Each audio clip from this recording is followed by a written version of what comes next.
नमस्कार मित्रांनो. एका मोठ्या ब्रेकनंतर आता पुन्हा एकदा आम्ही तुमच्यासमोर अध्याय 13वा घेऊन येतो आहे. 163 पेजपर्यंत आपण गेल्या वेळेस कंप्लीट केलेलं. आज 164 पेज चालू करतो आहे, पार्ट 32. बरोबर. करवितान ही शस्त्रप्रयोग काही न उपयोग तीळ मात्र, ठणका लागे अनावर, आले न काही प्रतिकार निघावयाचा, केला विचार गेले आशीर्वाद मागावया, अभिवंदनीही साईपदा पाऊनिया उदी प्रसादा, स्वामी मागत आशीर्वादा कृपा सर्वदा असावी. माधवराव देशपांड्यांनी काना प्रित्यर्थ केली विनवणी, अल्ला अच्छा करेगा म्हणून महाराजांनी आश्वासिले, ऐसा आशीर्वाद लादुनी स्वामी परतले पुण्य पटणी. पत्र आले 8 दिवसांनी, ठणका तक्षणीच राहिला. सूज मात्र कायम होती, शस्त्रप्रयोग करावा म्हणती, पुन्हा तो प्रयोग करावा ये अर्थी. आलो मुंबई प्रति मागुता, गेलो पुढील डॉक्टरांकडे, नकळे बाबांना पडले साकडे. डॉक्टर पाही जो कानाकडे, सूज कोणीकडे लक्षेना, शस्त्रप्रयोग आवश्यकता. डॉक्टर म्हणे न लगे आता, स्वामींची हरली दुर्धर चिंता, विस्मय समस्या वाटला. अशीच आणिक एक कथा ओगास आली जी प्रसंग वशता, ती सांगूनी श्रोतया आता. अध्याय आटपतो घेऊ हा. सभामंडपाची फरशी बांधूनी आरंभिली जे दिवशी, त्या आधी 8 दिनी महाजनीसी झाली मोडसी दुर्धर. जुलाब होऊ लागले फार, मनीचे मन बाबांवर भार, करीनात औषध वा उपचार अत्यंत बेजार झाले. साई पूर्ण अंतर्ज्ञानी जाणत होते महाजनी, म्हणमुनी हे अस्वास्थ्य तया लागुनी, केले न त्यांनी निवेदन. येईल जेव्हा तयांची मनी, करतील निवारण आपण होऊनी. ऐसे पूर्ण विश्वासुनी व्याधी सोसुनी राहिले. भोगू आपण सकळ, परीन पूजेसी पडावा खळ.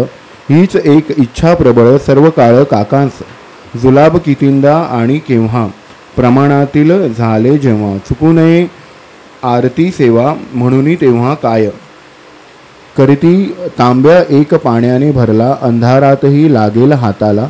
ऐसे जागी मशिदीला एका बाजूला ठेवीत, स्वय बैसत बाबांपाशी चरण संवाहन करावयासी. हजर नित्य आरतीसी नित्य नेमेसी चालवीत. आली जरी पोटात कळ, तांब्या होताच हाताजवळ. पाहुणी जवळ एकांत स्थळ, होऊनी निर्मळ परतत. असो फरसी करावयासी, आज्ञा मागता बाबांपासी. बिदली पाहती तात्यांपासी, बासी वदत तयासी काय पहा. जातो आम्ही लेंडीवर, लेंडीवरून परत आल्यावर करा आरंभ बरोबर या फरशीचे कार्यास. पुढे बाबा परत आले, आसनावरी जाऊनी बैसले. पाद संवाहन सुरू केले येऊनी वेळेवर काकांनी. कोपर गावाहून टांगे थडकले, मुंबईकडील भक्त पातले. पूजा संभारसहित चढले, येऊनी अभिवंदिले बाबास. इतर मंडळी समवेत अंधेरीचे पाटीलही येत. घेऊनी पूजा पुष्पाक्षत वाट पाहत बैसले.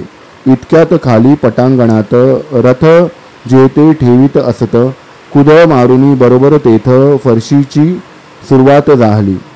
ऐकिला तो आवाज मात्र, बाबांनी ओरड केली विचित्र. धरीला तात्काळ नृसिंह अवतार, नेत्र टवकार भयंकर. कोण मारतो कुदळीचा फटका, करीतो तयाला कमरेत लटका. बोलत उठलेच घेऊन सटका, भीतीचा धडका समजता. कुदळ टाकूनी मजूर पळाला, जो तो उठूनी धावत सुटला.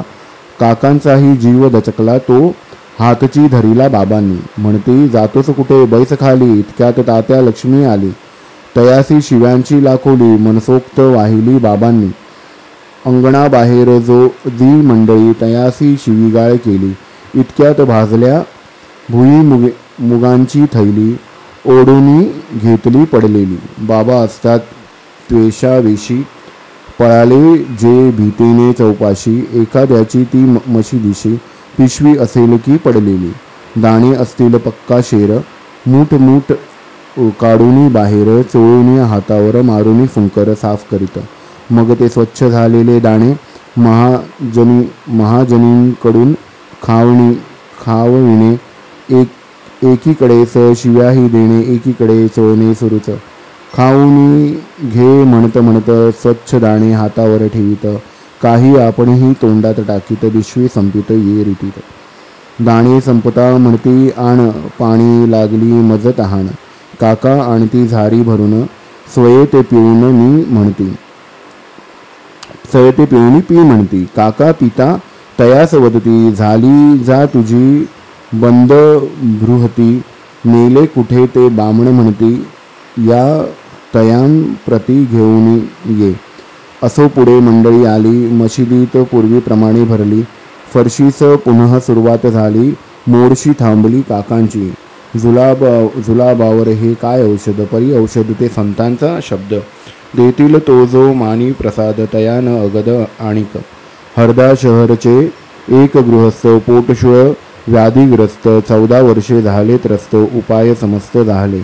नाम तयांचे दंतोपंत, कर्णोपकरणी एकिली मात. शिर्डीत साई महासंत, दर्शने हरतात अपाय.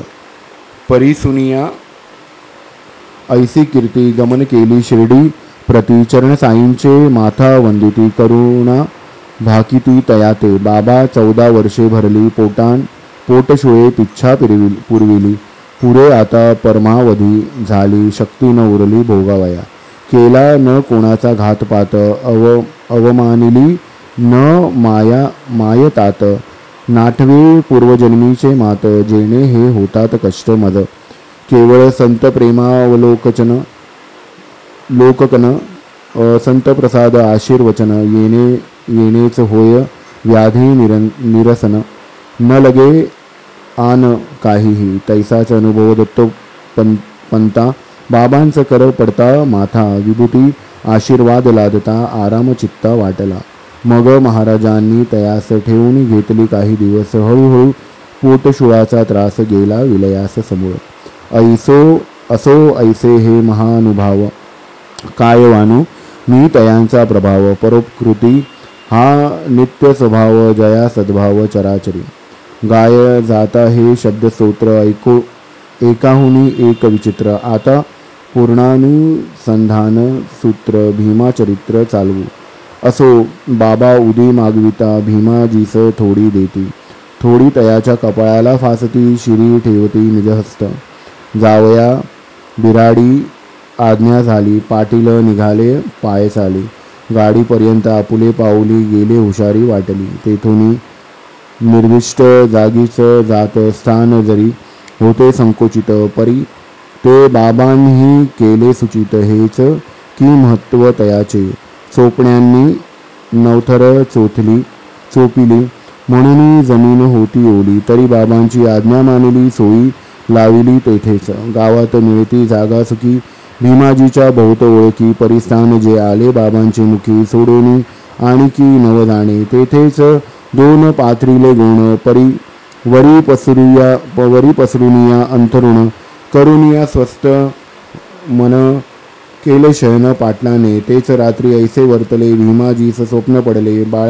बाळपणीचे पंतोजी आले, मारू लागले तया ते. हाती एक वेताची काठी, मारोनी फोडिली पाठी. सवाई मुखोद्गत व्हावयासाठी, केले बहुकष्टी शिष्या ते. सवाई तरी होती कैची, जिज्ञासा प्रबळ श्रोतयांची. म्हणून अक्षरे तिची, देतो समूळीची परिसिली जी. सवाई जी सगमे पद, अन्न गृही ठेविले जणू स्पर्श. शिरी वाक्य जीचे, अति दुर्लभ ज्यापरी. दुर्मिळ ते धन लोभी करी. कांत समागम तेच गमे, सुख पर्व नसे जरी वित घरी. शांत मनी निजकांत मते, करी कृत्य सती जनी तीच खरी. परी हे शासन कशासाठी, हे तो काहीच कळेना गोठी. पंतोजी टाकीना वेताटी, पेटला हट्टी अनिवार. लगेच पडले दुसरे स्वप्न, ते तो याहुनी विलक्षण कोणी एक गृहस्थ येऊन छाती दडपून बैसला. हाती घेतला वरवंटा वक्षस्थळा केला पाटा. प्राण कासावीस आले कंठा जणू वैकुंठा निघाले स्वप्न सरले लागला डोळा. तेने मनास थोडा विरंगुळा. उदया चला सूर्य आला जागा झाला पाटील. हुशारी वाटे अपूर्व मना समूळ मावळे रोगाची कल्पना. पाटा वरवंटा छडीच्या खुणा आठव कोणा पाहण्याची. स्वप्नास जण आभास म्हणती परी कधी हे उलट प्रतीती. तेच मुहूर्ती रोगोच्छिती दुःख निवृत्ती पाटीला. पाटील मणी बहु झाला की वाटे पुनर्जन्म झाला. मग तो हळूहळू निघाला दर्शनाला बाबांचे. पाहुणी बाबांचे मुखचंद्रा पाटीलाचे आनंद समुद्रा. भरते दाटले आनंद मुद्रा. नयना तंद्रा लागली प्रेमाश्रूंची वाहती लोट. पायांवरी ठेविले लल्लाट वेत शासन हृदयस्फोट. परिणाम स्पष्ट सुखकरी या उपकारासी उतराई. होणी मी पामर काही हे तो अशक्य म्हणून पायी. केवळ डोई ठेवितो येणेच माझी भरपाई. येऊनी अन्य उपाय नाही अचिंत्य अतर्क्य हे नवलाई. आबासाई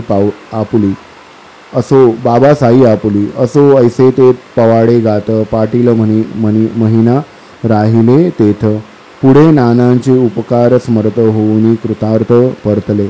ऐसे ते भक्ती श्रद्धान्वित पाटील आनंद निर्भर चित्त. साई कृपा कृतज्ञता युक्त वरचे वर येत शिर्डीस. दोन हात एक माता स्थैर्य श्रद्धा अनन्यता. न लगे दुर्जय साईनाथा एक कृतज्ञता ते व्हावी. होता कोणी विपदग्रस्त सत्यनारायण नवसित. तयाचे सांगव्रत आचरत संकट निर्मुक्त होत साता. तैसेच पाटील सत्य साई व्रत तै पासाव करू लागत. प्रत्येक गुरुवारी सदोदित सुस्नात व्रतस्थ राहुनी. जन सत्यनारायण कथा पाटील अर्वाचीन भक्तलीलामृत. दास गणुकृत साई चरिता सप्रेमता वाचिता. त्या 45 ग्रंथाध्यायी गुणदास भक्तान अनेका गायी. त्यातील साईनाथ अध्याय रात्री सत्य साई कथा ती. व्रतान माझी उत्तम व्रत पाटील ही अध्यायत्रयी वाचित. पावले सौख्य अपरिमित अस्वस्थ चित्त झाले.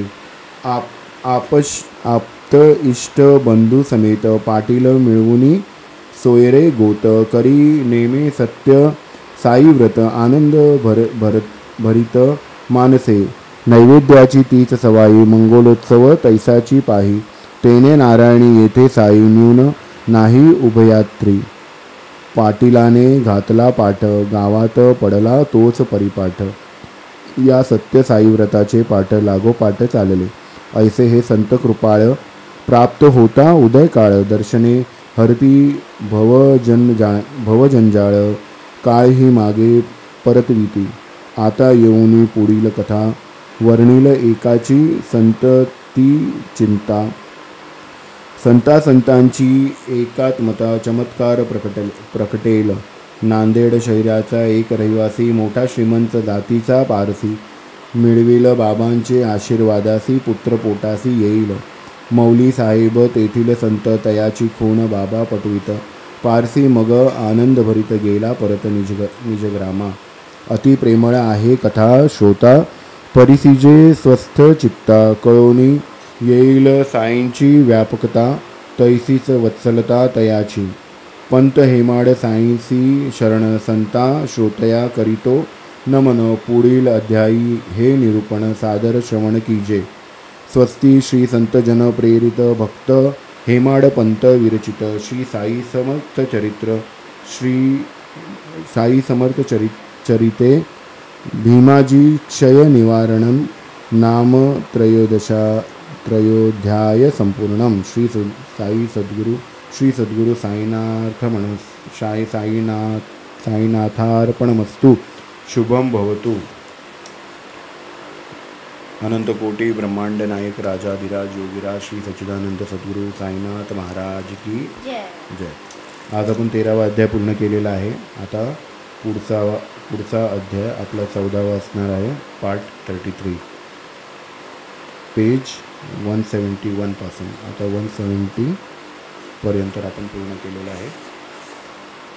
163 पासून 170 163 पासून 170 65 पासून.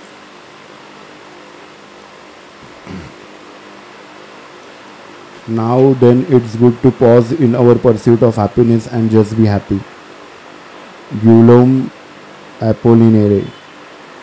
True happiness arises in the first place from the enjoyment of one's life self, and in the next from the friendship and conversation of a few select companions. Joseph Addison. Happiness is a positive cash flow. Alfred Adler. Happiness is a sort of action. Aristotle.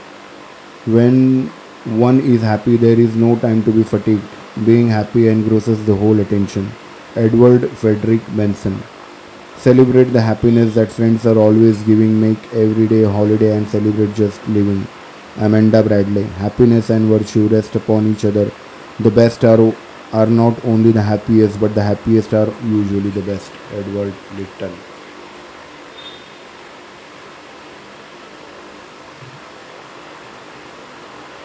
चला पुन्हा भेटूया पुढच्या पार्टमध्ये. तोपर्यंत पूजा करत राहा. साईंचं नाव घ्या. ओम श्री साईनाथ महाराज की जय. हर हर महादेव.